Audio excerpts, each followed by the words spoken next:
Congratulations! Korra is now, finally, just as good as Avatar. Wow. So, Legend of Korra Book 3 just ended about a week ago. It's either a week or 2 weeks ago, I can't remember. And I just got done watching it a week ago. But I haven't had any time to make a video about it because of school and college and whatnot. But now I do. So, I'm going to tell you about it. Before I talk about Book 3, though, I'm going to talk about Book 2. Because I haven't talked about it at all. So, if you've been following this channel at all, then you would know that I actually really liked Book 1. It had its problems, like the romance between Mako and Korra wasn't that good, and the ending was a little rushed. But overall, loved it.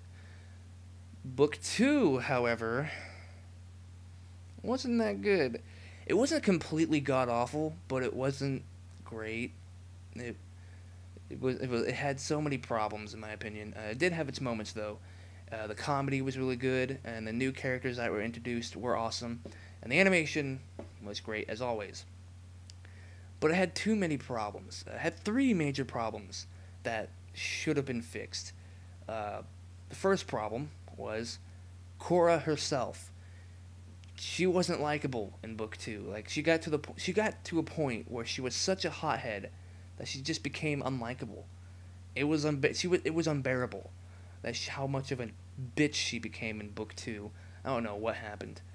The second problem, the romance between Mako and Korra wasn't good at all. I mean, in Book 1 it wasn't great, but it wasn't terrible. Book 2, it was pretty terrible. Oh gosh. And the third problem I had with it was the villain. The villain for Book 2 was so forgettable. He was so forgettable and boring and not interesting at all. Compared to Book 1's villain, he was nothing. Hell, even compared to the villains to the original series, he was nothing. He was just another guy, a henchman. But he was the main villain to Book 2, so I guess. So, those were my 3 biggest problems. And I don't blame the writers or the creators of the show.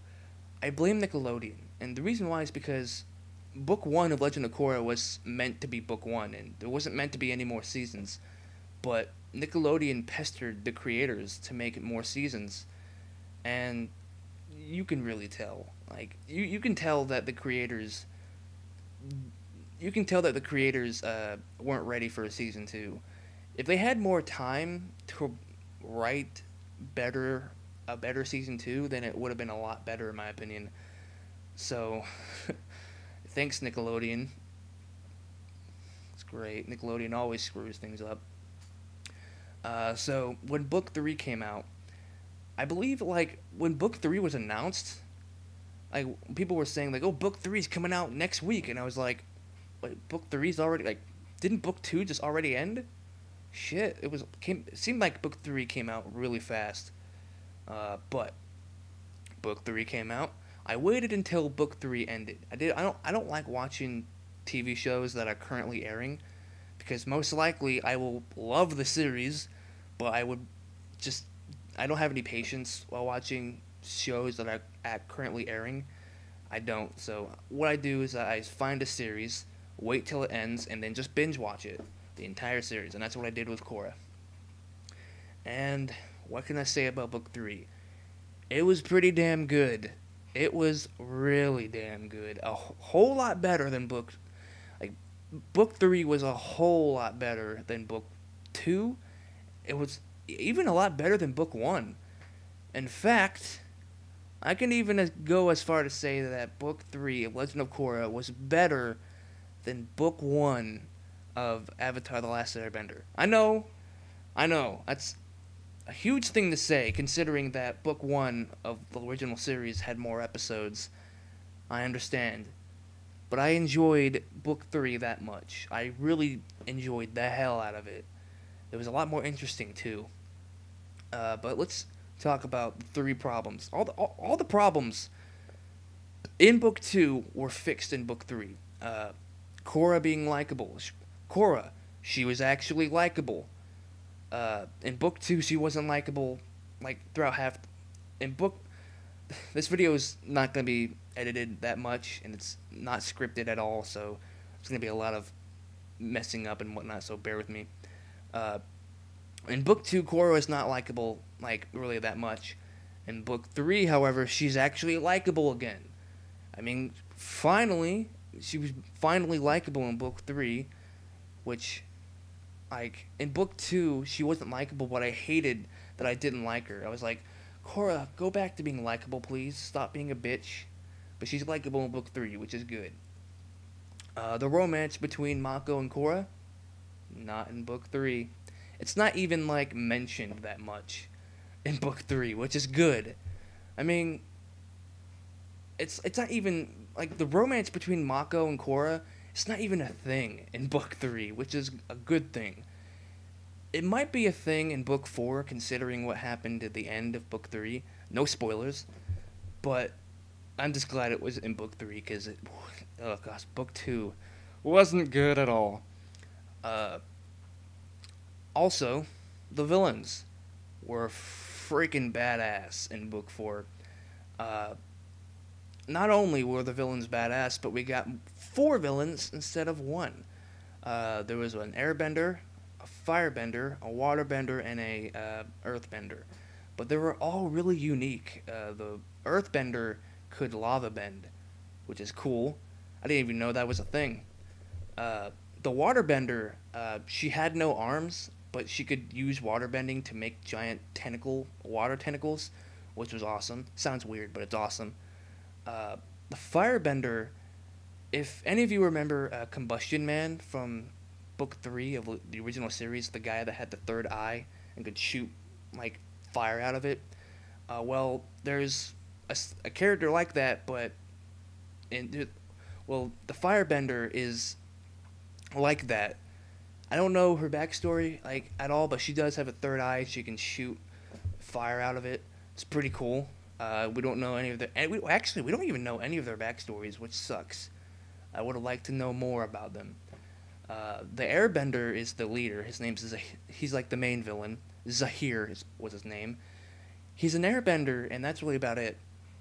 I mean, there is something about him, but I'm not going to spoil it. It's funny because out of all 4 of them, he's the less interesting.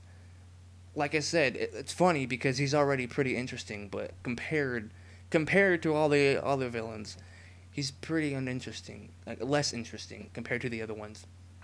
So, all the problems in book 2 were fixed in book 3, thank God.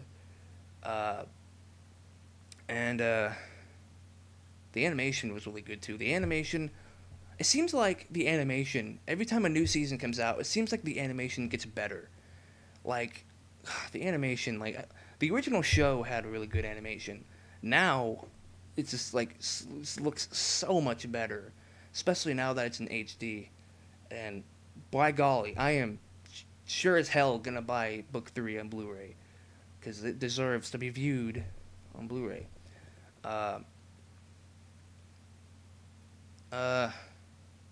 Shit. I'm trying to think. There's not gonna be any spoilers.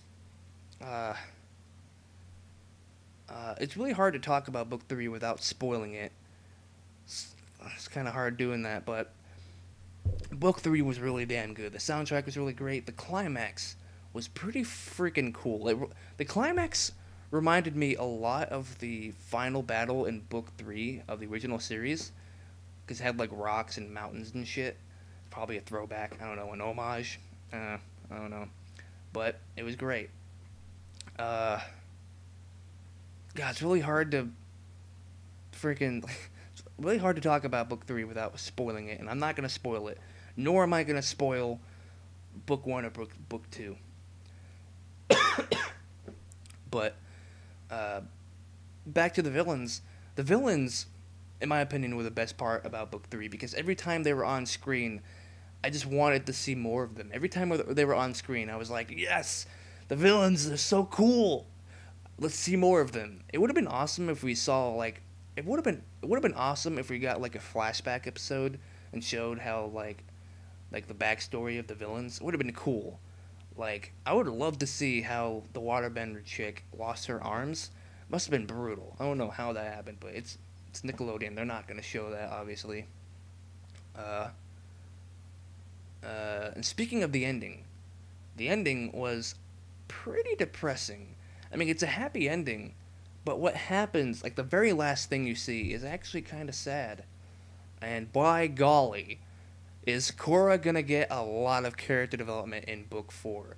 Again, not gonna say what happened to her, but damn, there's gonna be a lot of character development, and I cannot wait to see it. And apparently, book 4 is gonna come sooner than we think. Book 4 apparently is gonna come out in early 2015, so January, February. That's a lot sooner than I thought. I thought we were all gonna have to wait a year. But no, just a couple months, so that's awesome. Cannot wait. It's gonna be amazing. It's gonna be the last season too, so I wonder what they're gonna do. And Nickelodeon, somehow they're probably gonna F something up. Hopefully not. But I think that's all about book 3 I liked. Book 3 was amazing. Real absolutely amazing. If you haven't seen Legend of Korra yet, I highly recommend doing so. Even if you have to sit through book 2, just watch it. If you don't want to watch book 2, then just watch book 1, skip book 2, and just look up what happens on like Wikipedia, and then watch book 3. It's well worth it. Book 3 is that good. It completely redeems itself. It's amazing, and I cannot wait until book 4. It's gonna be great. So I believe that's everything I have to say about book 3. And by the way, I have a Twitter now. In fact, I've had a Twitter for a couple years now, but I just now been starting to use it. So if you want to follow me on Twitter, it's a link in the description, and you can check it out if you want to. I'll be tweeting stuff, random stuff, be funny stuff about movies or shit. I don't know. I don't know what I'm going to do with it. But you can follow me on Twitter if you want to. Just go ahead and do that and whatnot. And also, that Edge of Tomorrow review, I'm still making that. I'm still making that. I just have to think of a script. I have to finish the script. I'm now starting to script my videos, because before I said that I'd never script my videos. Now I'm starting to do that, and I need to finish my script. It's not like a 100-page script. It's just that whatever. I need to finish that and whatnot. And I have one more video that I want to make before the Edge Tomorrow review, but that's going to be a surprise. So, if you enjoyed this video, subscribe if you want to. I don't know how to end this video. Fluttershy, what are you doing? You just dancing? You just frolicking?